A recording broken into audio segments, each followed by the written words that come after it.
মানিক মিয়া Avenue অর্থাৎ সংসদ ভবনের সামনে কিন্তু লক্ষ লক্ষ জনতা উপস্থিত হয়েছিল শুধুমাত্র জুলাইয়ের স্মরণে এবং সেই সাথে জুলাইয়ের ঘোষণাপত্র পাওয়ার জন্য সকলে উপস্থিত হয়েছে।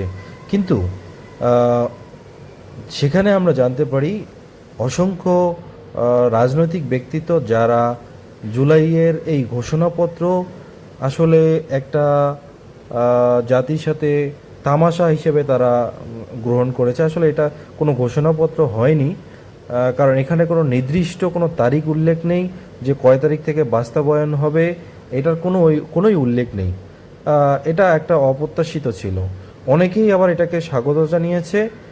কিন্তু দেখেন, বিষয়টা হচ্ছে একটা জুলাই ঘোষণাপত্র হয়ে গেল, সেটা কবে থেকে বাস্তবায়িত হবে এবং কোন কোন বিষয়ের উপর এই বিষয়ে অর্থাৎ জুলাই ঘোষণাপত্রটা হলো, সেটা স্পষ্ট কোনো উল্লেখ নেই।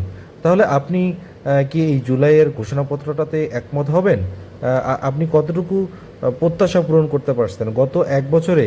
ইউনূস সরকার কতটুকু প্রত্যাশা পূরণ করতে পারছে, এইটা আপনারা জানাবেন প্লিজ। তো সকলকে ধন্যবাদ।